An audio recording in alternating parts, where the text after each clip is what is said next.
पाहिलं असेल तर उद्धव ठाकरे यांनी मेळावा घेतला बेस्ट कामगार त्या सर्व पदाधिकाऱ्यांचा, आपण देखील हजर होता. काय मार्गदर्शन केलं? खरं तर खूपच एक आज आनंदाचा क्षण बेस्ट कामगार सेनेसाठी आहेत की आदरणीय पक्षप्रमुख उद्धवजींच्या मार्गदर्शनाखाली ही आमची निवड झाल्यानंतर पहिली बैठक आज जी कार्यकारिणी आणि डेपोनी आहे, जे संबंधित पदाधिकाऱ्यांचे, आजचा हा काय मेळावा सर्व कामगारांचा नव्हता, पण संघटनेचा हा मेळावा होता आणि त्याची सुरुवात आज या निमित्ताने झालेली आहे. हे मार्गदर्शन करत असताना त्यांनी आवर्जून सांगितलं की राज्याचे मुख्यमंत्री या नात्याने मी जी काही अभिप्रेत करत होतो बेस्ट, ही जर सत्ता राहिली असती तर त्याला अनेक वेगळ्या उंचीवरती घेऊन जाण्याचं काम आपण करू शकलो असतो. पण तसं जरी झालं नाही आणि तसं दुर्दैवाने जरी झाला नसेल तरी देखील बेस्ट कामगार सेनेच्या माध्यमातून हा स्वप्न साकार करण्याचा प्रयत्न कर्मचाऱ्यांच्या प्रश्नाच्या निमित्ताने आपण करूया.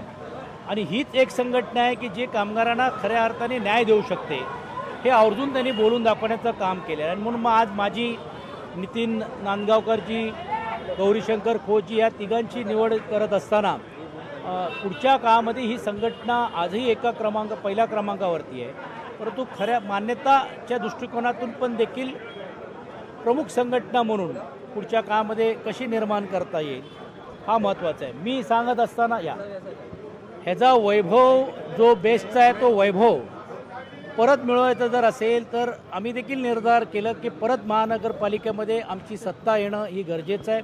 कारण प्रशासकाच्या नेतृत्वाखाली तुम्ही बघता की आजही बोनससाठी आम्हाला भांडावं लागतो आहे, आजही पगार वेळेवर मिळण्यासाठी आम्हाला भांडावं लागतो आहे, कंत्राटी पद्धती पाहिजे तसे बेमाप वाढवण्याचं काम होतं आहे. मी आवर्जून आठवण करून देऊ इच्छितो की ज्यावेळी राज्याचे मुख्यमंत्री उद्धव बाळासाहेब ठाकरे होते त्यावेळी त्यांनी 3 वर्षाचा बोनस डायरेक्ट जाहीर करण्याचं काम केलं होतं. आज तशी परिस्थिती दुर्दैवाने नाही आहे.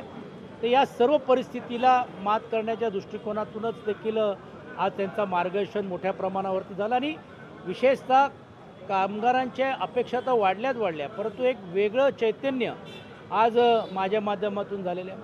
मग गमतीने बोलताना आज नितीन नांदगावकरजींनी पण भाषण केलं. त्यांच्या नेहमीच्या शैलीप्रमाणे त्यांनी सांगितलं की मी भाषण कमी जास्त ठोकण्याचं काम करतो आहे. तर मला तुम्ही ठोकण्याचं काम करताय, मी जोडण्याचं काम करतो आहे. अशाही गमती हे झाल्या. पण कर्मचाऱ्यांच्या प्रश्नासाठी आम्ही ही एक चांगली जोडी कॉम्बिनेशन आदरणीय पक्षप्रमुख उद्धव बाळासाहेब ठाकरे यांनी दिलं की लोकशाही मराठी ऐका, पहा, जागरूक रहा.